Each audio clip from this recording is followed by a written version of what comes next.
우리가 인생을 살아가면서 지치는 이유가 도대체 뭘까? 어떤 심리학자가 이렇게 표현을 했습니다. 우리가 생활을 하면서 지치는 이유는 현재에 집중하지 않기 때문이다. 그렇게 말을 했습니다. 현재에 집중하지 않기 때문에 지친다고 하는 말이 도대체 무슨 의미인가?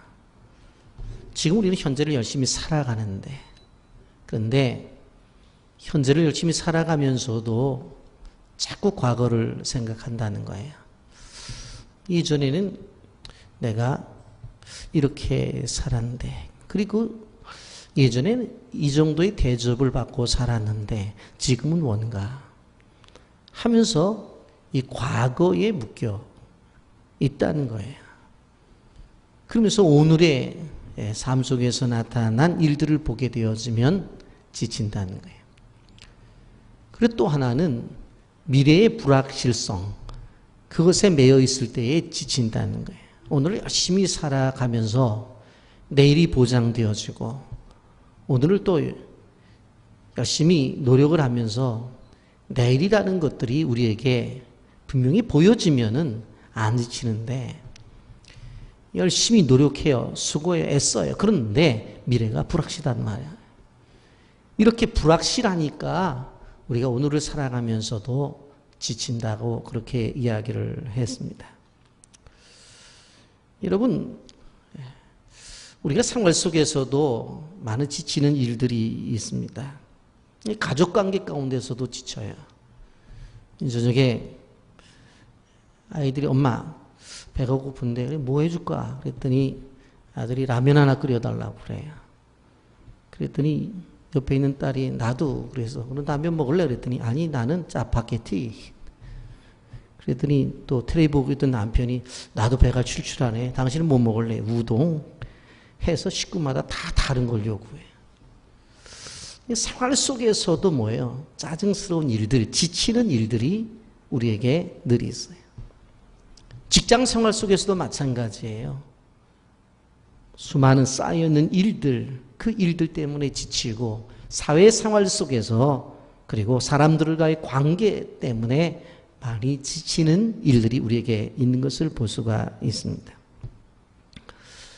그러한 속에서 내가 도대체 어떤 존재인가, 나는 어떠한 사람인가라고 하는 생각들을 늘 우리는 가지게 되어집니다. 여러분, 우리는 아브라함에 대한 생각을 지금 생각해 보고 있는데, 이 아브라함도 지친 때가 있었다라고 하는 것입니다. 근데 이 아브라함의 슬럼프가 언제 왔느냐 보게 되어지면 바로 승리 뒤에 왔다라고 하는 것입니다. 여러분, 때로는 사자처럼 용감한 아브라함이었지만 지치고 피곤해서 낙심 속에 있었던 아브라함을 우리는 보게 되어집니다. 창세기 14장만 보더라도 아브라함은 용감했어요. 그래서 조카 롯을 구하기 위해서 318명의 가신들을 데리고 바로 전쟁 속에 뛰어들어가요. 그리고는 적장들을 죽이고 롯을 구해와요. 그리고 빼앗겼던 재산들도 다 찾아와요. 그런데 15장으로 들어가면서 모두가 바뀌어져요. 그의 용감은 사라져버리고 두려움이 찾아온 것입니다. 여러분, 아브라함이 인생을 시작했었을 때에 항상 승리하고 항상 잘 되었다고 한다고 한다면, 그래서 믿음의 조상이 되었다고 한다면 아브라함은 우리와 거리가 먼 분일 거예요. 근데 사실 그의 출발은 바로 우상을 섬기던 동네에서, 우상을 만들어 팔던 집에서 그는 자라났고, 그리고 하나님의 말씀이 임하자 바로 그가 자기 본토 친척 아비집을 떠나서 가나안으로 왔습니다마는, 그러나 자기 아내를 누이라고 속인 그러한 경험들, 여러 가지의 그 인생 속에서도 실패가 있었기에, 그러면서도 그를 믿음의 조상으로 후대의 모든 믿음의 사람들이 인정하기에 우리가 우리도 할 수 있다라는 생각을 가지게 되는 것입니다. 여러분, 그러므로 아브라함 때로는 지치기도 했고 아브라함 두려워하기도 했어요. 그리고 감정의 나락에 빠져가지고 그리고 있었던 것을 보게 되어집니다. 여러분, 우리가 살아가는 인생의 길을 순례길이라고 말을 해요. 이 신앙의 순례길이라고 하는 것은 항상 평탄하고 승리의 길만 있는 것은 아닙니다. 우리의 인생길에서 지치고 피곤한 시간들이 있어요. 기도를 하려고 입을 열어도 기도가 되어지지를 않아요. 말씀을 들으려고 해도 잡생각만 나요. 왠지 하나님이 내 안에 계시고 나와 동행하신다는 사실을 머리로는 알겠는데 왠지 하나님이 멀리 계신 것 같아요. 그래서 다윗도 시편을 통해서 계속적으로 이야기한 것이 도대체 하나님 어디 계시냐고 라고 그렇게 질문을 하고 있는 것을 보게 되어집니다. 여러분, 우리는 이러한 슬럼프의 기간을 어떻게 이겨낼 수가 있을까? 엘리야가 로뎀나무 아래에서 죽여달라고 그렇게 낙심하고 있을 때 하나님께서 바로 천사를 보내서 위로해 주시고 까마귀를 통해서 떡과 그리고 고기를 주셨던 것처럼 하나님의 찾아오심이 필요하다는 것입니다. 여러분, 아브라함도 마찬가지였어요. 그런데 이러한 낙심과 좌절 속에 있는 아브라함을 찾아오셔서 그를 다시 세워주신 것처럼 바로 아브라함의 하나님이 우리의 하나님이시기에 우리도 그 하나님을 믿으면서 이 어려움을 잘 견뎌내야 되겠다고 하는 것입니다. 그렇다고 한다면 아브라함의 경우 어떻게 해서 이 위기를, 이 어려움을 잘 견뎌냈는가 말씀을 통해서 우리가 교훈을 들으며 은혜가 되기를 예수님의 이름으로 축복합니다.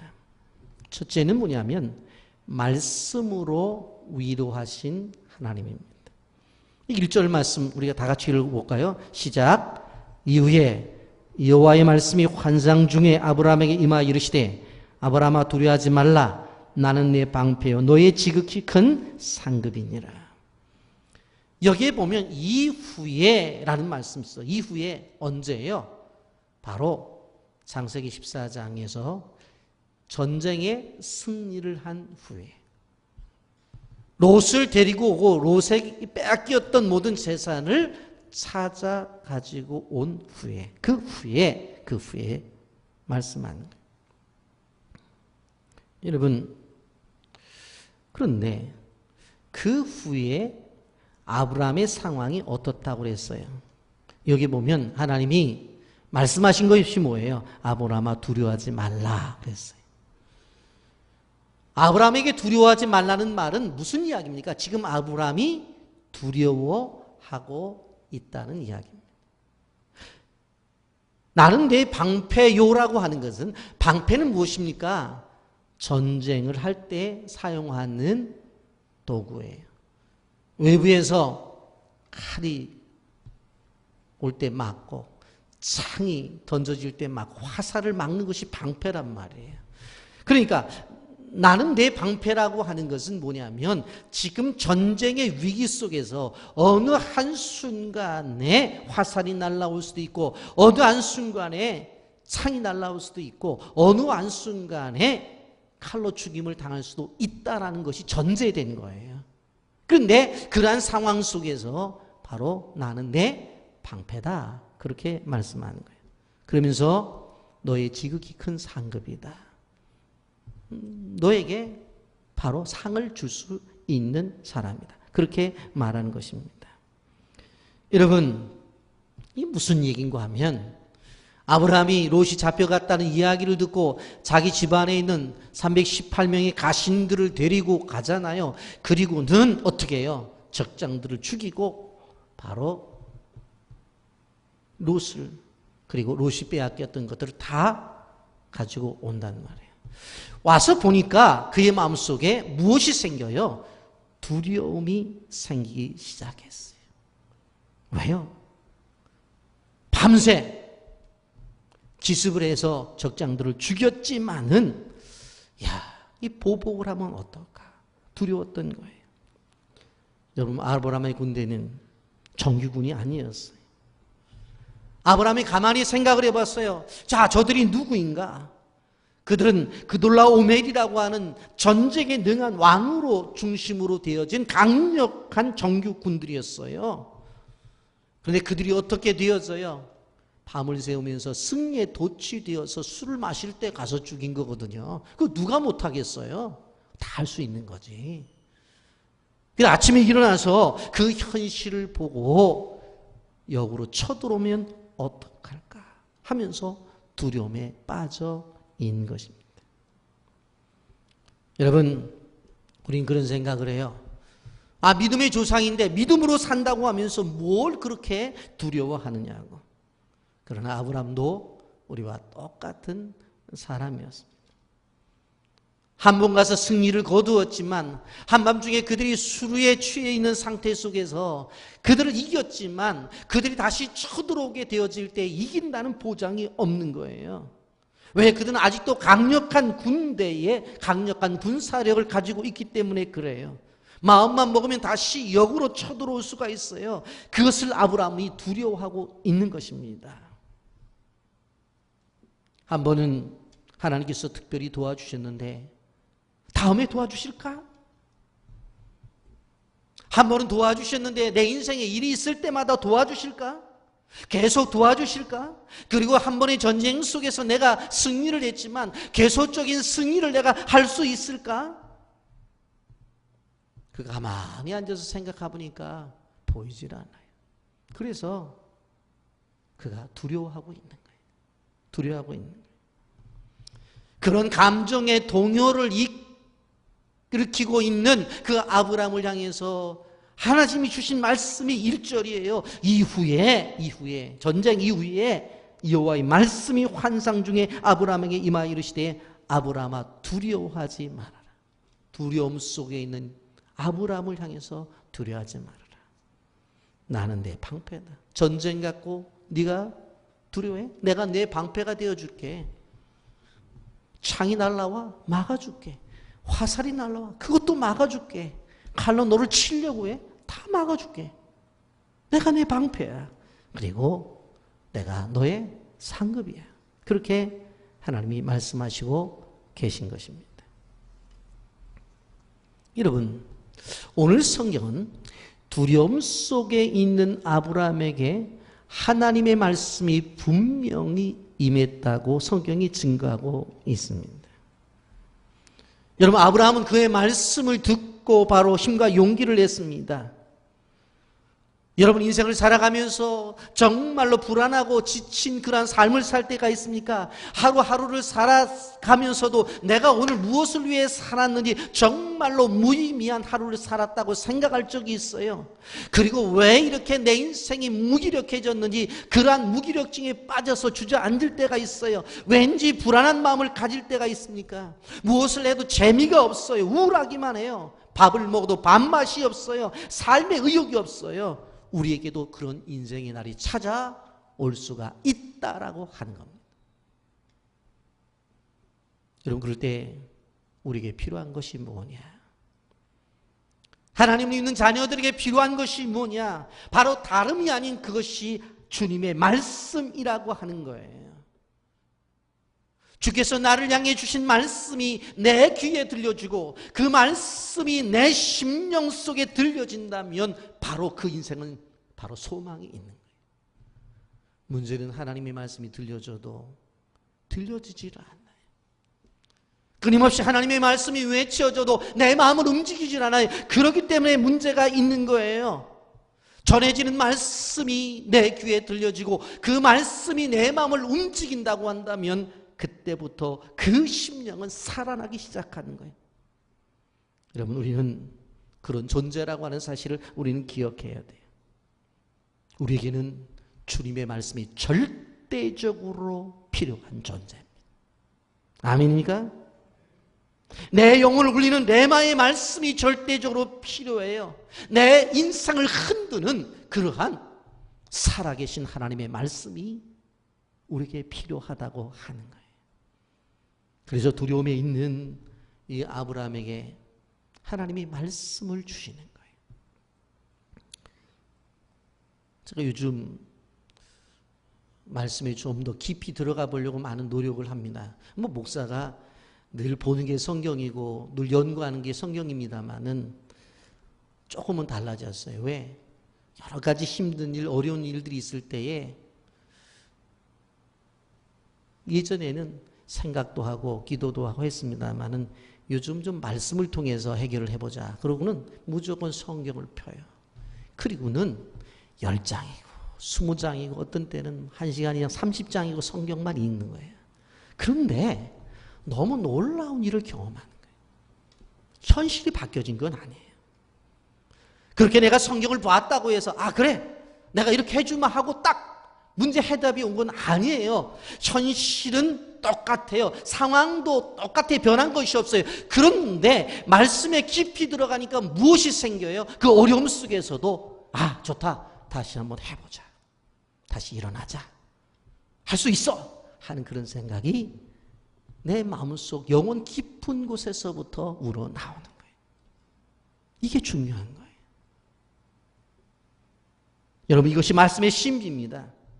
주님의 말씀이 내게 임하게 되어지면 새 힘이 생기고 주님의 말씀이 내 인생에 찾아오면 그 인생은 희망이 생기고 바로 그 인생의 말씀이 찾아와서 그 인생을 움직이게 되면 바로 그것이 삶의 에너지가 되는 거예요. 예수를 믿는 사람에게 있어서 삶의 에너지는 하나님의 말씀이라고 하는 것을 우리는 기억해야 돼요.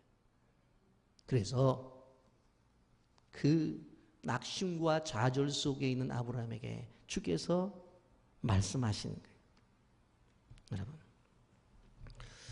어떤 집 외동딸이 이제 대학 입시를 치르게 되었는데 가고 싶은 음대가 있었어요. 그런데 뭐 실력이 안 되는 거예요.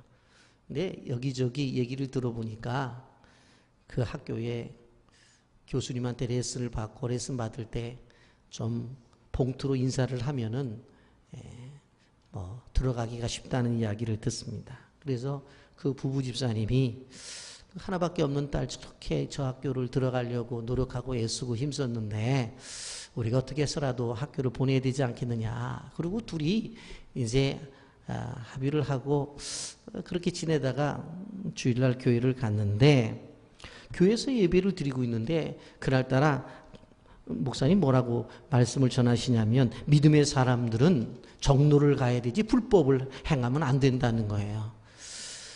돌아와가지고 아내 되시는 집사님이 당신이 어떻게 들어서 아무리 애가 중요해도 그런 법이 바른 방법이 아닌 것 같아.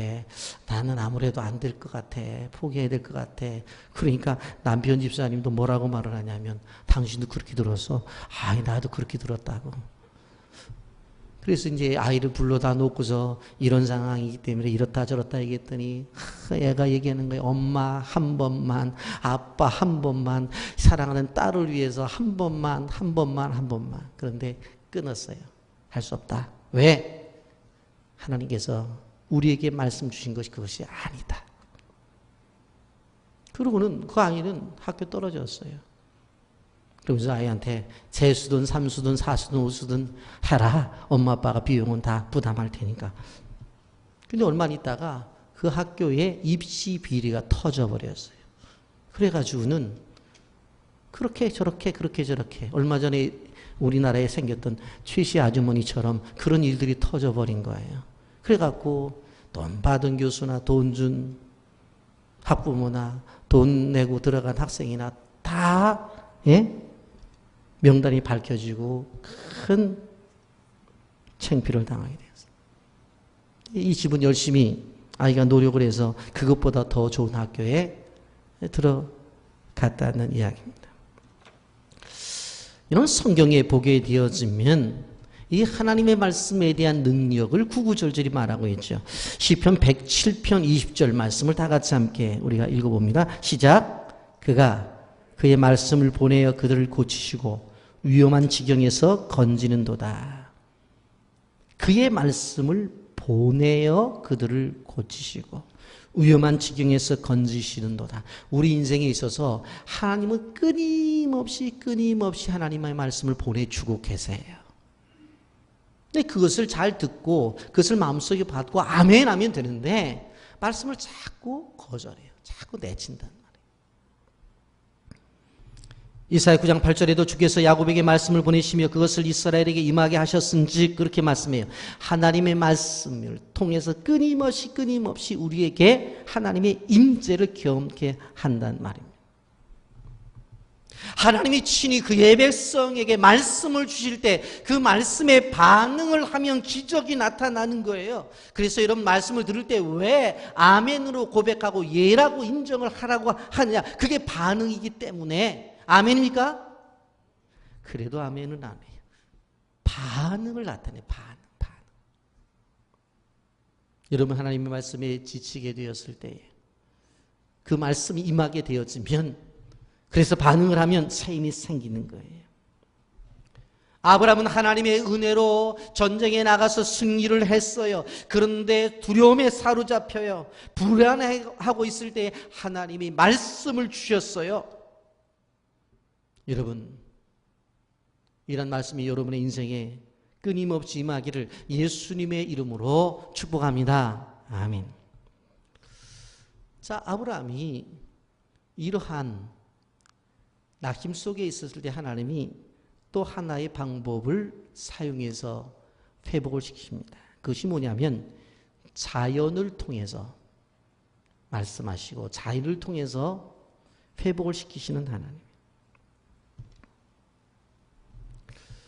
아브라함에게 하나님이 찾아오실 때 뭐라고 말했어? 두려워하지 말아라. 나는 너희 방패다. 너희 지극히 상급이다. 그렇게 말씀을 했다고 했어요. 두려워하지 마라. 내가 너의 방패야. 방패. 다 막아주겠어. 그리고 지극히 상급이야. 그렇게 말합니다. 1절 말씀 그렇게 말씀하죠. 이후에 여호와의 말씀이 환상 중에 아브라함에게 임하 이르시되 아브라함아 두려워하지 말라. 나는 내 방패요 너희 지극히 큰 상급이니라. 이렇게 말씀하니까 2절 상반절에서 아브라함이 이렇게 질문을 해요. 잘 보세요. 아브라함이 이르되 주 여호와여 무엇을 내게 주시려 하나이까? 상급을 준다 그랬어요. 상을 준다고 그랬어요. 그러니까 아브라함이 하나님을 향해서 나한테 상을 주신다고 말했는데 도대체 뭘 주시려고 그래요? 그렇게 질문을 하는 것이 2절 상반절입니다. 도대체 뭘 주시려고 그래요? 상 준다고 그랬는데. 근데 사실 사람들은 다 받고 싶은 게 있어요. 근데 아브라함에게는 무엇이 있어요? 바로 자녀를 얻고 싶은 그러한 욕심이 있었어요. 물론 하나님이 전에는 큰 민족을 이룰 거라고 약속해 주셨어요. 그런데 생각해보면 그것이 실현되지 않았어요. 꼭 부도수초처럼 이제는 아브라함이 점점 나이 많은 노인이 되었고 아내도 나이가 많아지고 있습니다. 이제 그 약속이 실현 불가능한 상태가 되어져 버렸다고 생각이 되어질 정도로 나이가 들었어요. 그래서 아브라함이 대책을 세웠어요. 아브라함이 재산도 많았잖아요. 뭐 가신들이 318명이라고 하니까 그 모든 것들을 물려줄 사람이 필요하잖아요. 그래서 그가 뭐라고 말하냐면 하나님이 자식도 안 주니까 우리 집에서 내가 키웠던 사람들 가운데서 얼굴도 잘생기고 그리고 똑똑하고 순동조 잘하는 저 한 사람을 세워서 내가 후계자로 삼겠다. 그 얘기가 3절입니다. 아브라함이 또 이르되 주께서 내게 씨를 주지 아니하셨으니 내 집에서 길린 자가 내 상속자가 될 것이다. 여기 보세요. 아브라함이 또 이르되 주께서 내게 씨를 주지 아니하셨으니 누가 씨를 안 줬어요? 주께서. 아브라함의 몸의 문제가 아니에요. 사라 몸의 문제가 아니라 누가 안 준 거예요? 주께서 주님이 안 주신 거예요. 하나님이 안 하신 거예요. 하나님이 약속을 해주셨으면 빨리 실행을 해야지. 하나님이 실행을 하지를 않아요. 하나님이 실행을 하지 않아요. 창세기 12장에 들어가면서 예? 자손에 대한 축복을 약속했잖아요. 그런데 하나님이 실행을 하지 않아요. 그래서 지치는 거예요. 이런 우리가 가지고 있는 시간대와 하나님이 가지고 있는 시간은 달라요. 그래서 성경은 하루가 천년 같고 천년이 하루 같다고 그랬어요. 여러분 한번 생각을 해보세요. 창세기 우리가 보게 되었으면 빛이 있으라 그랬더니 빛이 있었어요. 한마디에 여러분 전 세상을 비치는 빛을 만드는 데 있어서 여러분 한순간에 그게 이루어졌잖아요. 여러분 이 본당에 있는 이 전구다마가 몇 개냐? 400개예요. 놀라지도 않네요. 이게 숫자가 적은 게 아니에요. 400개가 들어가 있어. 그런데 이거 하나 하는데도 400개의 전구가 들어가 있는데 세상을 밝히는 걸 전구다마 끼로 돌아다니려고 되나? 근데 하나님 빛이 있으라 그러니까 됐어요. 인간이 천년 걸릴 것을 하나님은 하루에 끝나. 하루가 천년 같고 하루가 천년 같고.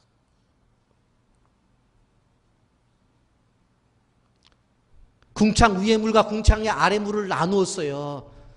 여러분 과학적으로 보면 궁창 위의 물이라는 것은 H2O 성분인데 오늘 뭐 폭우가 엄청나게 와서 나오다가 다시 들어간 사람이 있다고 연락이 오더라고.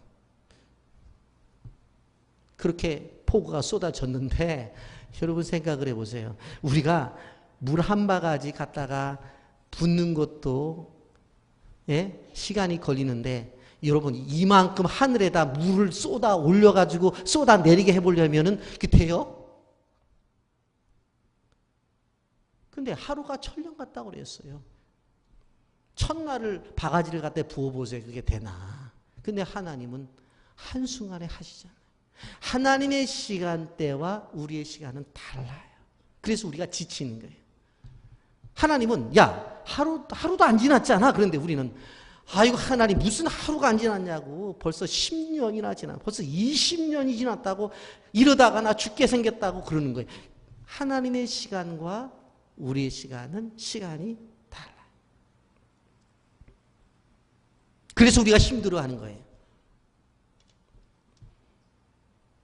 이스라엘 민족 속에서 나라가 어려울 때에 사울왕이 사고를 치니까 이제 하나님이 다윗 왕을 세우기 위해서 다윗을 세울 때 요만한 꼬마둥이를 갖다가 기름을 붓잖아요.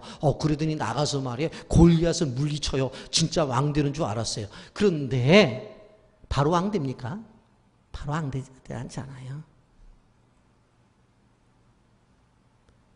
그리고 나서 커서 사울왕이 그를 죽이려고 얼마나 애를 씁니까? 이리 도망가고 저리 도망가고.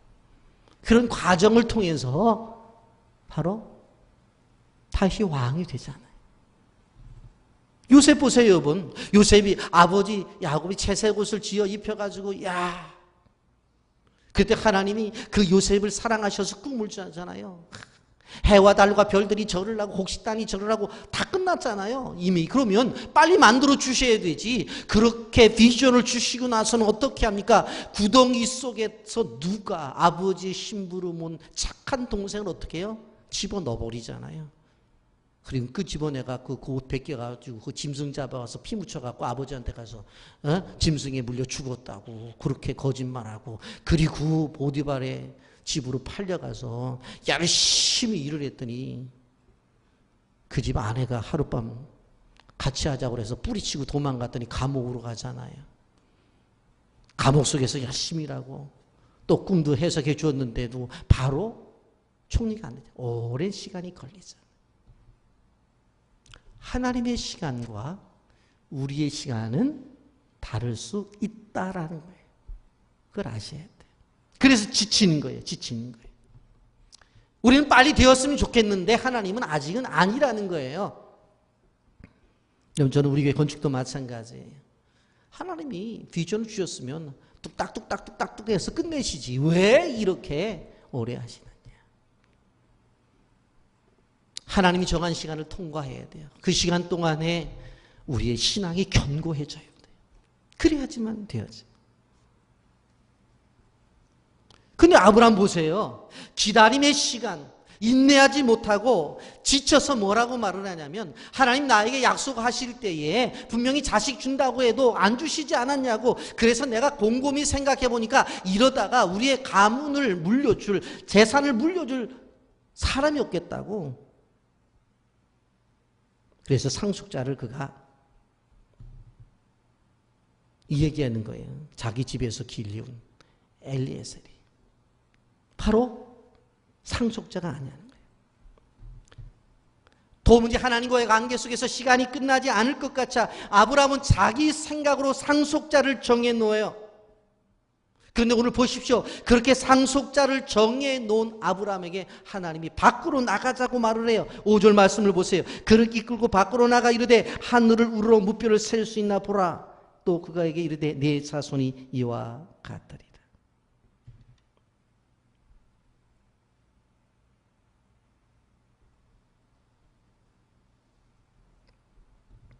밖으로 끌고 나가요. 그리고는 별을 세봐 못 세겠는데요. 네 자손도 이렇게 많을 거야. 그렇게 말씀을 하시는 것입니다. 아브라함에게 신선한 밤 공기가 머리를 맑게 해 주었을 것 분명합니다. 그 장막 안에서 전쟁의 두려움에서 숨어 있던 그를 끌고 나가 하늘을 바라보게 하시는 겁니다. 밤이 어둘수록 별은 더 빛나죠. 그 하늘에 무수한 별들이 반짝이고 있었어요.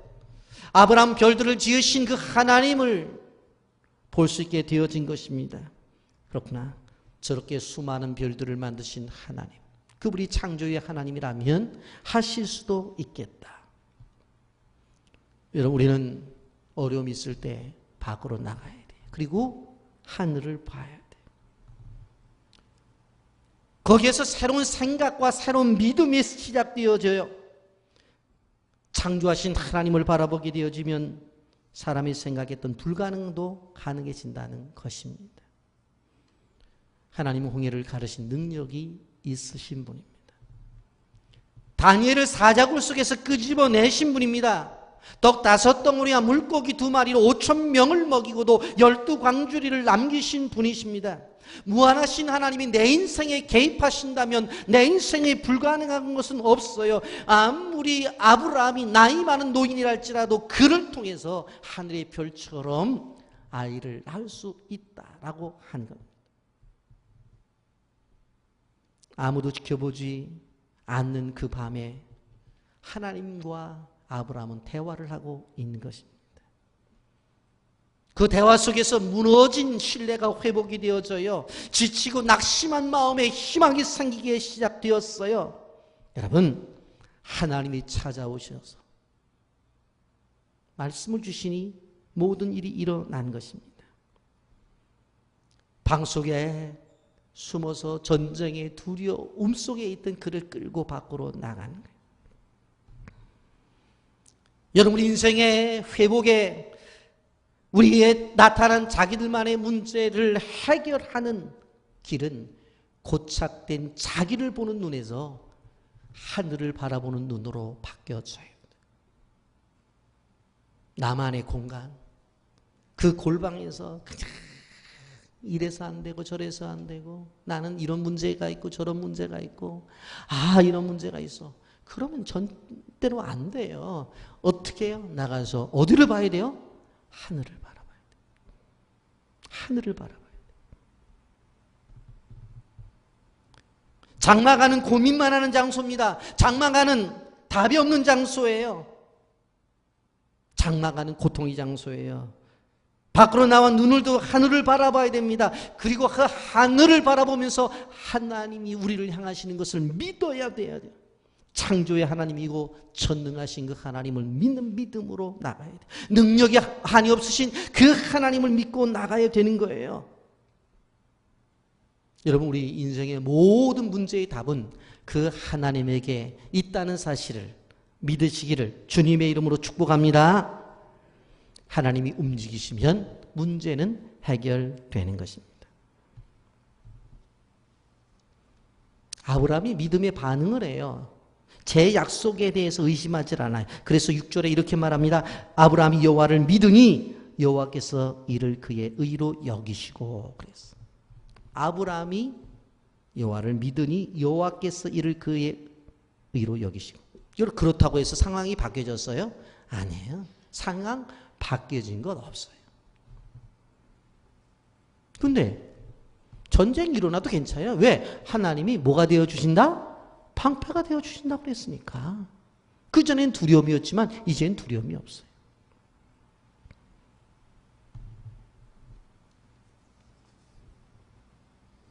그렇다고 당장 하늘을 비우고 네 자손을 그렇게 만들어준다고 그래서 그날 밤 가서 아브라함과 사라가 동침했더니 배가 불러왔더라. 성경에 있는 줄 아세요? 없어요.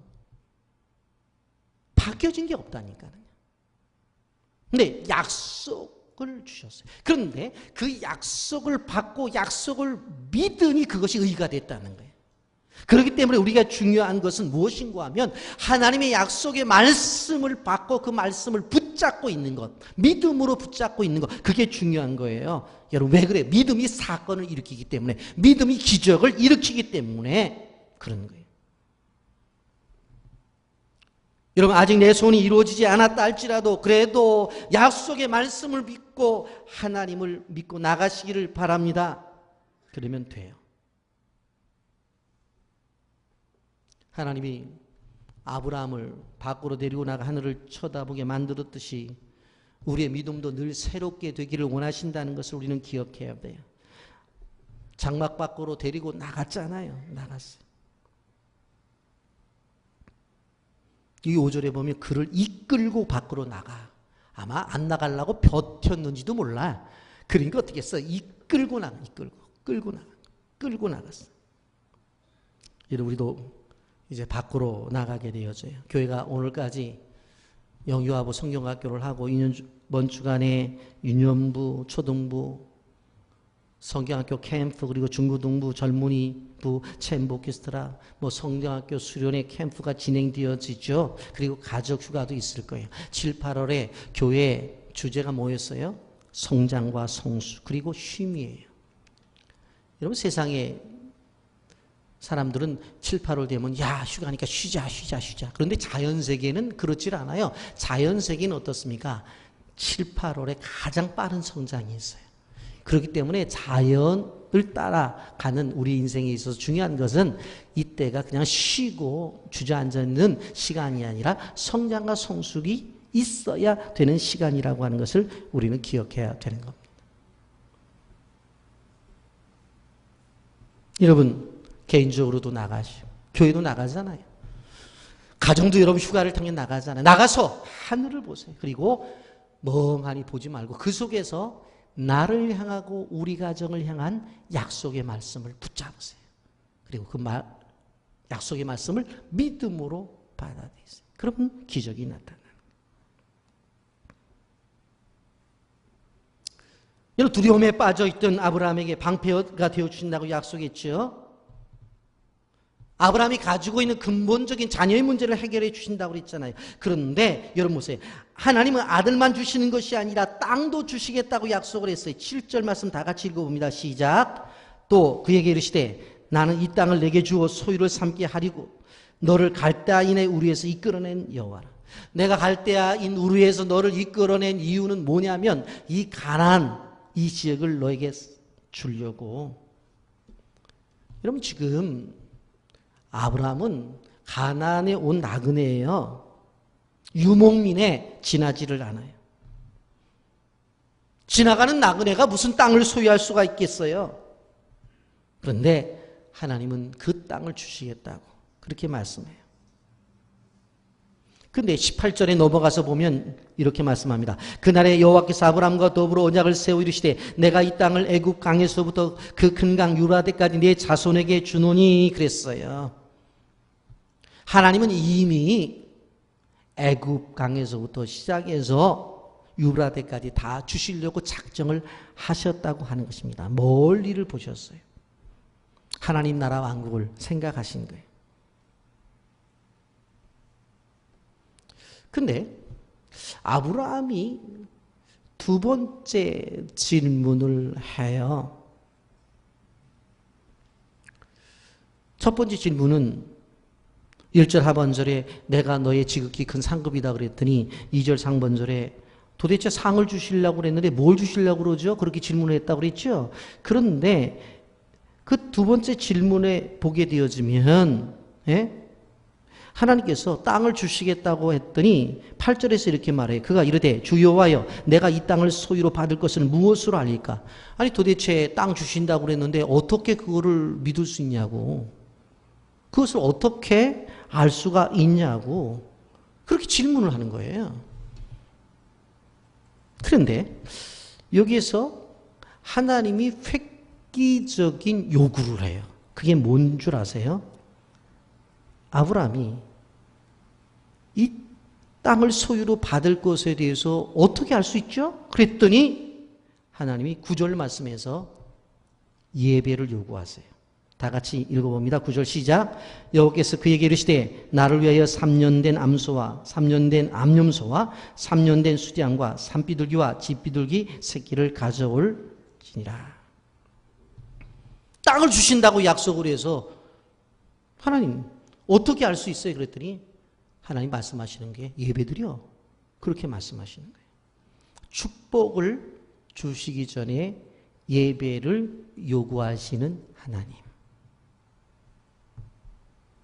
하나님께서 준비하신 복을 주시기 위해서 예배를 요구하세요. 하나님은 예배를 드리지 않아도 축복을 주실 수 있는 분이세요.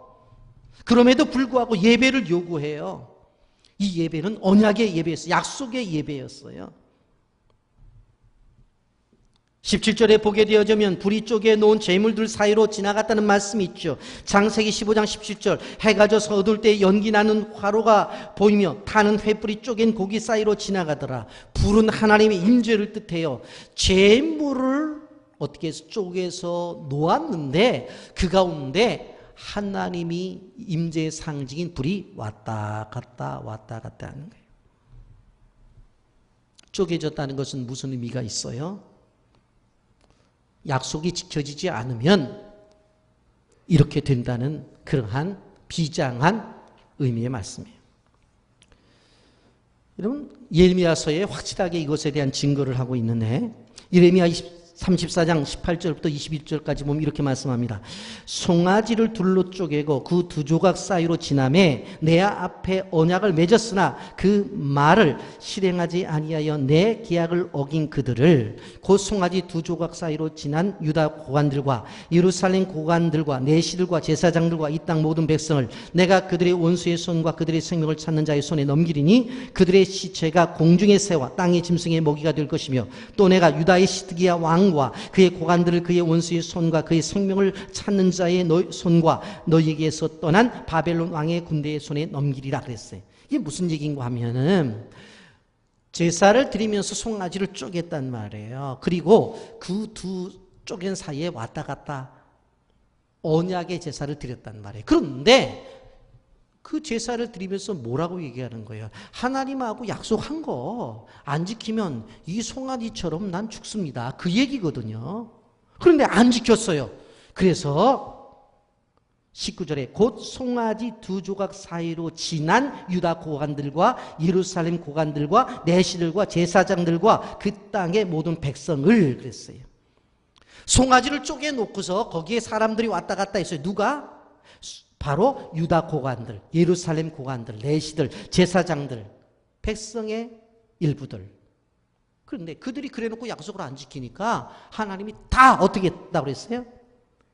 원수의 손과 생명을 찾는 자의 손에 다 넘겨 주겠다고 그랬어요.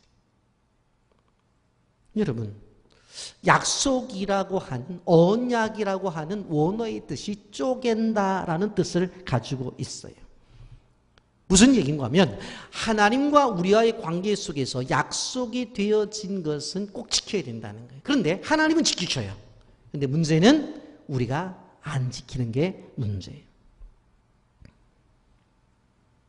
여러분 찬송가 370장 우리가 잘 부르는 찬송인데 주 안에 있는 나에게 라는 찬송이죠. 여기 제가 가사를 한번 읽어드릴게요. 주 안에 있는 나에게 딴 근심이 있으랴. 십자가 밑에 나가 내 짐을 풀었네. 주님을 찬송하면서 할렐루야 할렐루야 내 앞길 멀고 험해도 나 주님을 따라가리. 후렴은 이렇게 되어 있고요. 2절은 그 두려움이 변하여 내 기도 되었고 전날의 한숨 변하여 내 노래 되었네. 3절 내 주는 자비하셔서 늘 함께 계시고 내 궁핍함을 아시고 늘 채워주시니. 4절이 중요합니다. 4절에 내 주와 맺은 언약은 영 불변하시고 그 나라 가기까지는 늘 보호하시네. 아멘입니까? 우리 4절만 한번 찬송해 보겠습니다. 내 주와 맺은 언약은 내 주와 맺은 언약은 영 불변하시니 그 나라 가기까지는 늘 보호하시네. 아멘. 주님을 찬송하면서 할렐루야 할렐루야 내 앞길 멀고 험해도 나 주님만 따라. 4절 다시 한번 찬양합니다. 내 주와 맺은 언약은 내 주와 맺은 언약은 영 불변하시니 그 나라 가기까지는 늘 보호하시네. 주님을 찬송하면서 할렐루야 할렐루야 내 앞길 멀고 험해도 나 주님만 따라가리. 아멘입니까? 내 주와 맺은 언약은 영 불변하시니. 여러분, 이스라엘 사람들은 말에 생명이 있다고 생각했어요. 오히려 문서에 기록하는 것도 중요하지만 말에 생명이 있다. 말이 쓴 다음에 바로 기록하기 때문이라고 그들은 생각했어요. 그렇잖아요. 빛이 있으라. 빛이 있어. 궁창 위의 물과 궁창 아래 물로 나누면서 하늘을 명령하잖아요. 땅을 명령하고 수많은 것을 명령하니까 이루어지잖아요. 이 과학자들의 얘기에 의하면 우리가 지금 말하는 것이 없어지는 게 아니래요. 이 자연세계 어느 구석이든지 간에 이게 이 주파수를 통해서 이게 떠돌아다니는, 적혀 있다고 그렇게 주장을 하는 것을 볼 수가 있습니다. 그래서 우리 사람들은 우리가 한 말이 세상, 우주, 공간 어디엔가 저장되어 있다고 그렇게 생각을 하고 있었어요. 그러니 말, 이 약속, 가벼운 게 아니에요. 여러분, 하나님이 알파 오메가요 라고 하는 것은 처음과 나중이라는 말씀입니다. 여러분, 우리가 기억해야 될 것은 뭐뭐 친구하면 하나님 앞에서 약속을 한 것이 기분에 따라 지키고 안 지키고 그런 것이 아니라 바로 끝까지 지켜야 되는 거예요. 우리는 형편에 따라 못 지킨다고 말해요. 어떤 사람들은 기분 때문에 못 지키겠다고 말을 해요. 그래서 안 되는 거예요. 하나님 앞에 약속은 끝까지 지켜야 돼요.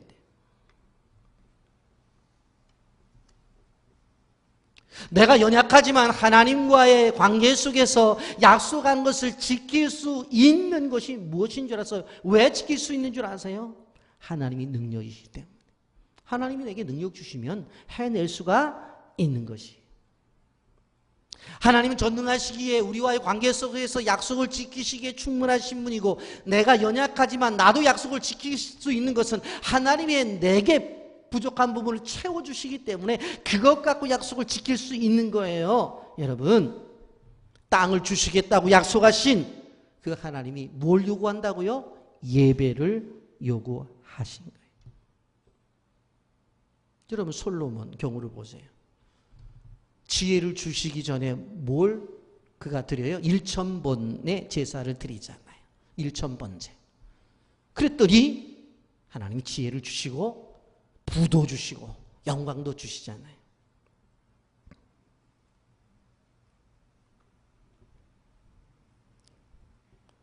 우리 교회 1,000번 제사를 드리는 제도가 있어서 지금도 몇 가정이 지금 1,000번 제사를 드리면서 기도의 제목을 적어서 이렇게 주일날 헌금 드리는 것들을 여러분들이 보실 텐데, 제가 요 근래 그런 생각을 해서요. 야, 저는 뭐 주일 낮 예배, 저녁 예배, 새벽 기도에 늘 예배 인도자이기 때문에 예배를 드리잖아요. 그런데 이 어려움 속에서 하나님의 어떠한 복을 받고 내가 견뎌낼 수 있는 방법이 도대체 뭔가? 그 성경을 끊임없이 읽으면서 한 가지 깨달았던 게 뭐냐면, 야, 교인들에게만 얘기하지 말고 나도 1,000번제를 드리자. 사실 저희 집은 저희 집사람 중심으로 아이들을 데리고 1,000번제를 제가 기억하기는 2번을 했어요. 1,000번의 제사는 3년이 걸려요. 매일매일 하루도 빠지지 않고 드리는 거거든요. 예? 근데 요즘은 애들이 커서 엄마 말을 안 들어요. 누구라고 얘기는 안 하겠는데 자기들끼리 하겠다고 그러는데, 제가 이 어려움을 견뎌낼 수 있는 방법이 뭐냐, 성경을 보다가 나도 내가 목사지만 1,000번 제사를 드려야 되겠다. 그래서 제가 지난 주간부터 시작을 했어요. 사무실에 앉아서 예배 드리고 나서 새벽기도 뭐 하루에 예배 드렸죠. 뭐 신방 예배 드리고 늘 예배 드리잖아요. 그런데 혼자서 하나님과 나와의 관계 속에서 딱 앉아서 찬송 한 장 부르고 기도의 제목을 다 적고 그걸 갖고 또 간절히 기도하는 거예요. 무릎 꿇고 이루어지게 하옵소서. 그렇게 하고 또 성경 읽고, 그랬더니 이제 한 열흘밖에 안 됐어요. 그런데 에너지가 생기는 거예요. 힘이 생기는 거예요. 이게 예배가 주는 능력이구나. 그래서 제가 이제 오늘 빌어서 다시들 시작하라고 제가 이제 광고 겸 부탁을 드리는 거예요. 여러분,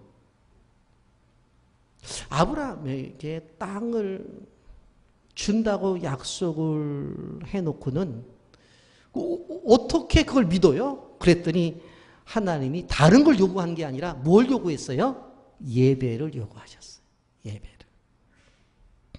9절 다시 한번 볼까요? 여호와께서 그에게 이르시되 나를 위하여 3년 된 암소와 3년 된 암염소와 3년 된 수량과 산비둘기와 집비둘기 새끼를 가져올지니라. 누구를 위해서? 나를 위해서. 하나님을 위해서. 저는 이거 본문 보면서 하나님 너무 재미있으셔요. 아니 그냥 소 가져와라 그러든지, 그럼 소를 3마리 가져와라, 뭐 소를 5마리 가져오라 그러지.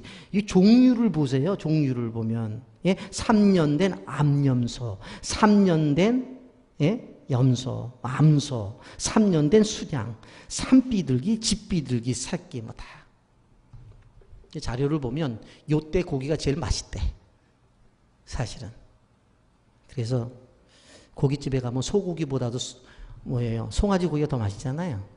제일 아주 특상품의 때라고 그렇게 말을 해요. 근데 보세요. 소 한 마리, 양 한 마리, 염소 한 마리, 산비둘기, 집비둘기 얼마나 번거로워. 얼마나. 근데 다 가져오라는 거예요. 계산을 해보면 수백만 원 정도가 되어져요. 이 큰 재물을 한 번에 바치는 거 쉽지 않아요. 그런데 네가 정말 이 땅을 받기를 원해. 그럼 예배 드려. 그런데 재물 가지고 와. 잘못하면 이걸 기복주의라고 그러는데, 기복주의는 복만을 추구하는 건데 그거는 아니에요. 여기에는 근본적인 건 하나님을 추구하는 거예요. 나를 위하여 그랬잖아요. 나를 위하여. 하나님을 위해서 예배를 드리고 하나님을 위해서 재물을 드려라. 여러분, 저는 본문을 좀 보면서 하나님께서 받으시는 예배가 점진적으로 조금 바뀌어진 것을 볼 수가 있는데, 잠깐 말씀을 드릴게요. 제가 설교 준비하면서 나중에 기회가 되면 좀 자세하게 이 부분을 나누어야 되겠다고 생각을 했습니다만은, 오늘은 좀 간단하게 말씀을 드릴게요. 여러분, 아브라함이 본토 친척 아비 집을 떠나서 내가 내게 지시할 땅으로 갔죠. 그 땅에 가나안이라고 그랬어요. 그런데 가나안 땅에 가서 한 것이 제단을 쌓았다고 그랬어요. 제단을 쌓았는데 이 가나안 사람들이 저 도대체 뭐 하는 짓이야? 왜? 그 땅의 사람들은 바알신을 섬겼기 때문에. 그래 가지고는 내쫓아 버려요. 그런데 쫓김을 당해서 간 곳에서도 제단을 쌓았어요. 그리고 또 애굽에 내려갔다가 다시 올라온 다음에도 실패한 다음에도 제단을 끊임없이 제단을 쌓았단 말이에요. 그런데 오늘 그 이후에 오늘 창세기 15장 9절 지금에 와서는 어떻게 해요? 나를 위하여 3년 된 암소와 3년 된 암염소와 3년 된 수량과 산비둘기와 집비둘기와 새끼를 가져올지니라. 직접적으로 무엇을 요구하세요? 재물을 요구하시고 종류를 말씀하시잖아요. 아마 아브라함 때는 그런 것이 없이 제단을 쌓았던 것 같아요. 이런 것을 갖고 드려라. 그런데 레위기에 들어가게 되었으면 레위기 전체가 제사법, 소위 말하는 예배법이거든요. 그 예배법에 보면 자세하게 설명을 해요. 예배의 장소, 예배의 시간, 예배의 방법, 예배 드릴 때의 제물, 예배의 집례자는 누군가를 얘기해요. 예배의 장소는 그 당시에 성막이라고도 하고 회막이라고도 하고 장막이라고 하는 그곳에서 드려라. 뒤에는 성전 시대가 왔었을 때는 성전에서 드리게 되죠. 그 다음에 예배의 시간은 7대 절기를 얘기해요. 유월절, 무교절, 초실절, 오순절, 나팔절, 속죄일, 초막절. 이 절기 때는 무조건 예배를 드려야 된다. 지금은 주일날 무조건 예배 드려야 된다. 그런 말씀과 똑같아요. 예배의 방법 5대 제사를 말해요. 번제, 소제, 화목제, 속죄제, 속건제라고 분명히 말씀하고 예배시 제물은 분명히 소나 양이나 염소나 비둘기. 돈이 없으면 산에 올라가서 산비둘기라도 잡아오라고 분명히 얘기하고 예배의 집례자는 제사장이라고 분명히 얘기를 해요. 레위기. 그런데 신약 시대에 와서 바로 어떻게 제사를 드려야 되느냐. 요한복음 4장 24절에 하나님은 영이시니 예배하는 자가 신령과 진정으로 예배할지라. 요즘 성경에는 예배하는 자가 영과 진리로 예배할지라 그렇게 말씀하죠. 그러면 영과 진리라고 하는 예배가 도대체 어떤 예배냐. 로마서 12장 1절과 2절에 분명히 이렇게 말합니다. 그러므로 형제들아 내가 하나님의 모든 자비하심으로 너희를 권하노니 너희 몸을 하나님이 기뻐하시는 거룩한 산 제물로 드리라. 이는 너희가 드릴 영적 예배니라. 영적 예배라는 게 뭐라는 거예요? 몸을 드리는 예배가 영적 예배예요. 그러면 몸을 드린다고 하는 것이 도대체 뭐냐? 로마서 12장 2절에 말해요. 너희는 이 세대를 본받지 말고 오직 마음을 새롭게 함으로 변화를 받아 하나님이 선하시고 기뻐하시고 온전하신 뜻이 무엇인지 분별하도록 하라. 세상 속에서 세대를 본받아서는 안 되고 늘 마음을 새롭게 하면서 늘 변화 속에 살아가면서 하나님이 선하시고 기뻐하시고 온전하신 뜻이 무엇인지 분별해서 그 뜻을 따라가는 것. 그게 산제물의 삶이고 그것이 영과 진리로 예배한 것이라고 말씀하고 있습니다. 여러분, 우리는 이 말씀을 통해서 예배가 이런 거구나 하는 것을 깨달아 알 수 있습니다. 여러분, 우리가 알 수 있는 게 뭐예요? 하나님이 축복을 약속하고 그 축복을 받는 방법으로 뭘 지시하셨다? 예배를 원하셨다. 꼭 기억하셔야 돼요. 여러분, 우리 세상을 살아가면서 내 마음대로 세상이 흘러가질 않아. 내 뜻대로 세상이 움직이지를 않아요. 인생에 있어서 고통의 불가피성을 우리는 인생의 불확실성을 우리는 부정할 수가 없어요. 여러분, 아브라함의 경우를 통해서 우리는 더욱더 볼 수가 있습니다. 신앙생활을 해도 하나님이 들어주시지 않는 것 같아요. 열정을 다해 헌신을 해도 힘든 일만 생길 때가 있어요. 여러분, 그때 어떻게 해요? 하나님이 찾아오셔야 돼요. 말씀으로 찾아오셨고 그를 데리고 나가 별을 보면서 자연을 통해서 말씀을 하셨어요. 여러분, 이번 휴가 기간에 우리 성경학교 수련회 캠프 기간에 자연을 통해서 하나님을 발견하시기를, 주의 말씀을 들으시기를 예수님의 이름으로 축복합니다. 언약식을 하시죠. 그에게 찾아오셔서 아무것도 안 하시는 분이 아니라 말씀을 하십니다. 여러분, 그리스도인들이 무기력해지고 우리 인생의 삶이 지루해지고 우리가 이 여름철에 왜 그렇게 내 인생에 힘들까? 그렇게 무의미하다고 생각할 때가 있습니까? 여러분, 그것은 더워서 그런 게 아니에요. 날씨가 35도를 넘었대, 38도래. 날씨가 더워서 그런 것이 아니라 희망이 사라지고 열정이 사라졌기 때문에 그래요. 그것이 있으면 더운데도 일하는 거예요. 여러분. 그런데 그것이 말씀을 통해서 오는 거예요. 차인표 씨의 아내 배우 신나래 씨가 이런 말을 했습니다. 아픔이 나의 부정적인 자아랑 만나면 독이 되지만 하나님을 만나면 음악이 됩니다. 사람이 한 말인데도 너무 멋있어요. 아픔과 고통이 바로 부정적인 것을 만나면 독이 되지만 아픔과 고통도 하나님을 만나면 음악이 된다. 지치고 우울하고 화나고 어려운 일들이 너무나 많습니다. 이럴 때가 하나님을 만날 때입니다. 이럴 때가 하나님의 음성을 들을 때입니다. 레마의 말씀을 받아야 될 때입니다. 무더운 날 시원한 생수를 한 그릇 마시듯이 영원히 시원해 줄 수 있는 것은 말씀을 통해서 그리고 예배를 통해서 이루어진다는 사실을 기억하시기를 바랍니다. 무덥고 짜증나기 쉬운 여름철에 지치기 쉬운 때에 이러할수록 말씀 안에서 주님을 만나 여러분의 인생이 해결받고 예배를 통해서 다시 새로워지는 주의 백성들이 되기를 예수님의 이름으로 축복합니다. 아멘.